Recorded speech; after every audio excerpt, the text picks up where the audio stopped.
Hello everyone, कैसे हैं। स्वागत है आपका हमारे यूट्यूब चैनल पर और हम चाहते हैं कि आप सक्सेस हो। आज हम देखेंगे एमपी पुलिस कांस्टेबल रिक्रूटमेंट 2023 में शिफ्ट सेकंड 1 सितंबर 2023 को कराया गया पेपर। क्योंकि जो प्रीवियस ईयर पेपर होते हैं ये आपकी तैयारी में एक मील का पत्थर साबित हो सकते हैं। क्योंकि यदि हमें परीक्षा के पैटर्न को समझना है तो हमें जितना हो सके तो जो आपके PYQ है उनको सॉल्व करें तथा सिलेबस में से ध्यान रखें। तो यहाँ पर हमारा जो पहला सवाल दिया गया है कि खरीफ और रबी फसलें क्रमशः किस मौसम में उगाई जाती हैं। तो यहाँ पर हमें देखना है कि रबी और खरीफ की जो फसलें हैं उनके उगाने का मौसम क्या है। यदि हम बात करें रबी की फसलों की, तो जो रबी की फसलें हैं इनकी बुवाई जो होती है वो होती है अक्टूबर से लेके नवंबर के बीच में, और इनकी जो कटाई है वो होती है मार्च से लेके अप्रैल के बीच में। ठीक है ना। तो जो रबी की फसल है उनकी बुवाई अक्टूबर नवंबर और जो इनकी कटाई है मार्च से अप्रैल के बीच में। तथा रबी की जो फसलें हैं उनमें मुख्य रूप से गेहूँ, जौ, चना, मटर, मसूर और सरसों का उत्पादन किया जाता है। वही हम खरीफ की फसलों की बात करें तो खरीफ की जो फसल हैं उनकी जो बुवाई का समय है जून से लेकर जुलाई, तथा इनकी जो कटाई का समय है वो है सितंबर से लेके अक्टूबर में। ठीक है ना। और यदि हम खरीफ की मुख्य फसलों को देखें तो उसमें मुख्य प्रमुख तौर पे चावल, मक्का, बाजरा, ज्वार, कपास, मूंगफली, सोयाबीन, अरहर आदि प्रमुख फसलें हैं। ठीक है ना। तो जो सवाल दिया गया है खरीफ और रबी की फसलें क्रमशः किस मौसम में उगाई जाती है। ऑप्शन ए सर्दी बरसात, ऑप्शन बी गर्मी बरसात, ऑप्शन सी बरसात सर्दी, ऑप्शन डी वसंत गर्मी। तो इसका जो सही ऑप्शन है वो ऑप्शन क्रमांक सी है, बरसात और सर्दी। तो जो रबी और खरीफ फसलों के क्रमशः मौसम उगने का समय है तो खरीफ के लिए बरसात और रबी के लिए सर्दी का मौसम उपयुक्त होता है। प्रश्न क्रमांक दूसरा है। प्रश्न क्रमांक 2, जब पुरस्कार पहली बार बनाया गया था केवल राष्ट्रमंडल, आयरिश और दक्षिण अफ्रीकी नागरिकों द्वारा लिखित उपन्यास ही पुरस्कार प्राप्त करने के पात्र थे। यह कथन निम्नलिखित में से किस प्रकार संबंधित है। ऑप्शन ए है Grammy award, option B Booker पुरस्कार, ऑप्शन सी पुलित्जर पुरस्कार, option D Right Livelihood award. इसका सही जवाब ऑप्शन क्रमांक बी बुकर पुरस्कार प्रारंभ में केवल राष्ट्रमंडल, आयरिश और दक्षिण अफ्रीकी नागरिकों द्वारा लिखित उपन्यास से पुरस्कार प्राप्त करने के पात्र थे। सभी के लिए अफोर्डेबल LED उजाला द्वारा उत्पन्न उन्नत ज्योति किस वर्ष शुरू की गई थी। तो इसका सही जवाब देखते हैं। ऑप्शन जो दिए गए option A 2017, option B 2015, option C 2012, option D 2014। तो इसका सही जवाब है ऑप्शन बी 2015 में उजाला स्कीम को लाया गया था। यदि हम बात करें 2015 की अन्य योजनाओं के बारे में तो 2015 में अन्य योजनाएं हैं बेटी बचाओ बेटी पढ़ाओ योजना 22 जनवरी 2015, बेटी बचाओ बेटी पढ़ाओ योजना। अगली महत्वपूर्ण योजना है मुद्रा, micro unit development and refinance agency. जो मुद्रा है इसके द्वारा जो सूक्ष्म लघु उद्योग है उनको वित्तीय सहायता प्रदान की जाती है। यहाँ पर सूक्ष्म उद्योगों को 3 कैटेगरी में बांटा गया है। पहला है शिशु, दूसरा किशोर और तीसरा तरुण। किशोर के लिए 50,000 रुपये लोन, किशोर के लिए 5 लाख और तरुण के लिए 10 लाख तक का लोन सरकार मुहैया कराती है।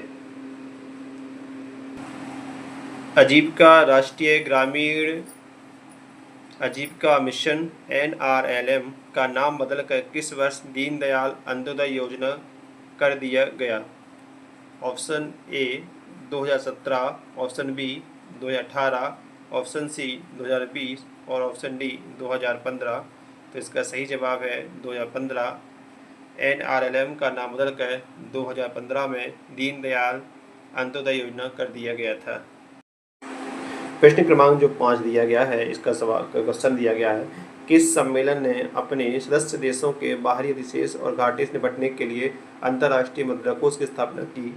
तो जो IMF की बात करें तो जो IMF है इसकी स्थापना 1945 में की गई थी। इसका जो है हेडक्वार्टर है वो है वाशिंगटन DC में। वाशिंगटन DC में IMF के अलावा वर्ल्ड बैंक का भी हेडक्वार्टर है और इसकी भी स्थापना 1945 में की गई थी।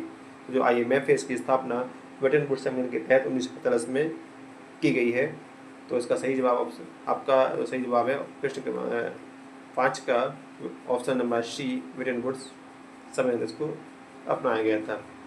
अगला सवाल है, महामंदी अमेरिकी इतिहास की सबसे खराब आर्थिक मंदी थी, यह किस वर्ष शुरू हुई थी? तो ऑप्शन क्रमांक A है 1932, B 1929, C 1940 और D 1931। इसका सही उत्तर है ऑप्शन B 1929। अमेरिकी मंदी सबसे बड़ी मंदी थी ये। प्रश्न क्रमांक 7वां, GVA का फुल फॉर्म क्या है? तो जो GVA है इसको 2015 में GDP गणना के लिए लाया गया था। और जो GVA है इसका फुल फॉर्म है gross value added, gross value added, और वहीं पर GDP का फुल फॉर्म है ग्रॉस डोमेस्टिक प्रोडक्ट। तो प्रश्न क्रमांक जो 6वां है इसका सही जवाब है ग्रॉस वैल्यू एडेड, अर्थात ऑप्शन नंबर C इसका सही जवाब है gross value added, gross value added. प्रश्न क्रमांक 8वां है, सिंगल निम्नलिखित में से किस देश की सीमा है? सिंगल ऑप्शन है नेपाल, म्यांमार, भूटान और श्रीलंका। इसका सही जवाब है श्रीलंका, सिंगल द्वीप की राजभाषा है। अगला जो क्वेश्चन दिया गया है वो है, विश्व में टमाटर उत्पादक देश कौन सा है? तो बताना है विश्व का सबसे बड़ा टमाटर उत्पादक देश कौन सा है। तो इसका सही जो ऑप्शन दिए गए हैं रूस, अमेरिका, चीन और कनाडा। इसका सही जवाब है चीन। तो चीन जो है टमाटर उत्पादन में अग्रणी है। यदि हम बात करें सेकंड नंबर पे, तो सेकंड नंबर पे इंडिया है, जो चाइना के बाद दूसरे नंबर पे आता है टमाटर उत्पादन के रूप में। और यदि हम देश में बात करें कि भारत में कौन कौन से राज्य हैं जो टमाटर के सबसे उत्पादक हैं, तो इसमें है पहले नंबर पे आंध्र प्रदेश, दूसरे पे है मध्य प्रदेश, तीसरे पे है कर्नाटका और चौथे पे है उड़ीसा। ये उनका क्रम है। अगला जो सवाल दिया गया है वह है, सुंडा जड़मलूर किस समुद्र को हिंद महासागर से जोड़ती है? तो यदि हम बात करें हिंद महासागर की, तो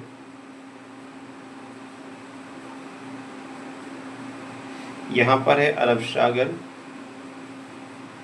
बंगाल की खाड़ी, हिंद महासागर, रेड सी और यहाँ पर है भूमध्य सागर। ठीक है, यहाँ पर है सुंडा जलमंडलू और सुंडा जलमंडलू है ये आपके पूरब में स्थित है। तो हमारा जो सवाल दिया गया है कि सुंडा जल डमरू मध्य किस समुद्र को हिंद महासागर जोड़ती है? तो ऑप्शन ए है जावा सागर, बी लाल सागर, सी अरब सागर और डी बाली सागर। तो इसका सही जवाब है ऑप्शन ए जावा सागर। अगला सवाल है, पर्यावरण संरक्षण अधिनियम कब पारित हुआ?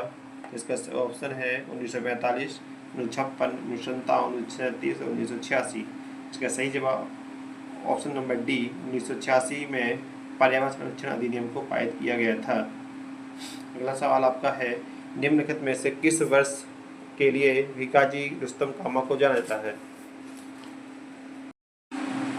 प्रश्न क्रमांक 13वां, वर्ष 1919 में हंटर आयोग का गठन निम्नलिखित में से किस घटना की जांच के लिए किया गया था? तो 13 अप्रैल 1919 को पंजाब के अमृतसर में जलियांवाला बाग हत्याकांड के में। तो प्रश्न क्रमांक 13वां है, वर्ष 1919 में हंटर आयोग गठन निम्नलिखित में से किस घटना की जांच करने के लिए किया गया था? तो हमें आपको याद है, क्वेश्चन क्रमांक 13वां है, वर्ष 1919 में हंटर आयोग का गठन निम्नलिखित में से किस घटना की जांच के लिए किया गया था? तो 13 अप्रैल 1919 को पंजाब के अमृतसर में जलियांवाले बाग में दो स्थायी नेता सत्यपाल और सैफुद्दीन कुचलू की गिरफ्तारी के विरोध में आम लोग इकट्ठा होते हैं, जहां जनरल डायर पहुंचकर बिना किसी सूचना के बाग में उपस्थित लोगों पर गोली चलवाते हैं, जिसमें कि कई लोग घायल और उनकी मृत्यु हो जाती है।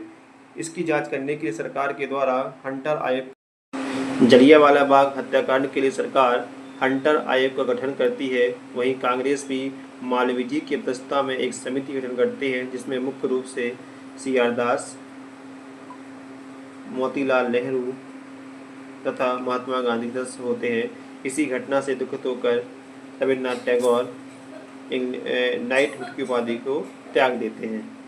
तो हमारा इसका सही जवाब होगा ऑप्शन क्रमांक बी, जलियांवाला बाग नरसंहार के बाद हंटर आयोग का गठन किया गया था। प्रश्न क्रमांक 14, विराट कोहली की जगह रोहित शर्मा भारत के किस प्रारूप के नए कप्तान बने? Option A T20, option B one day international, option C test match और डी T20 वनडे तथा इंटरनेशनल टेस्ट मैच के लिए। तो ऑप्शन डी इसका सही जवाब है। T20 one day international and test matches के लिए रोहित शर्मा को बनाया गया कप्तान। प्रश्न क्रमांक 15, तवांग सैलो लोकगीत निम्नलिखित में से किस राज्य से संबंधित है? Option A Chhattisgarh, option B Gujarat, option C Karnataka, option D Paschim Bengal.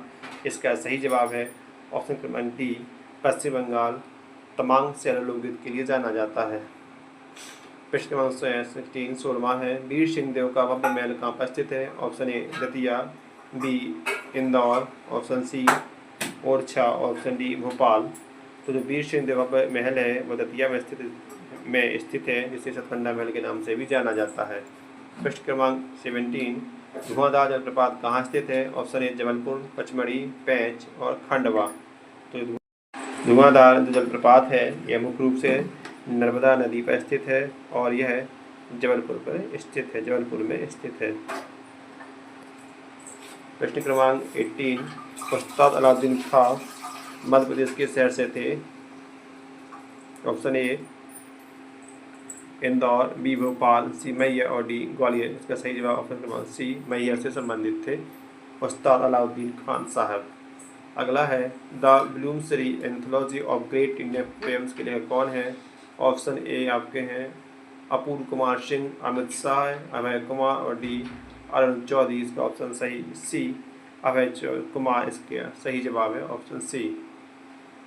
Next question, विश्व स्वास्थ्य संगठन WHO मुख्यालय कहाँ पर है? जापान, वेनेजुएला, स्विट्जरलैंड और संयुक्त राज्य अमेरिका।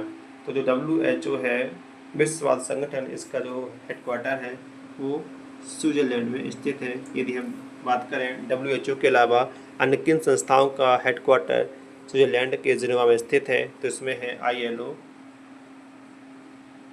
UNHCR, ACATAN,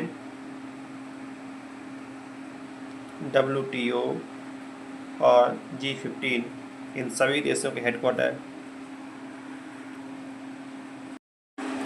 WHO का मुख्यालय जापान, वेनेजुएला, स्विट्जरलैंड और संयुक्त राज्य अमेरिका। इसका सही जवाब स्विट्जरलैंड, ऑप्शन क्रमांक सी सही जवाब है। स्विट्जरलैंड में WHO के अलावा ILO, G15, WTO, UNHCR और UNCTAD, इन सभी के हेडक्वार्टर भी स्विट्जरलैंड में स्थित है। आज के लिए बस यहीं तक। यदि आप चाहते हैं कि इसी प्रकार से आपको क्लासें मिलती रहें तो चैनल को लाइक करें, सब्सक्राइब करें और ज़्यादा से ज़्यादा लोगों को इसको शेयर करें। धन्यवाद, थैंक यू।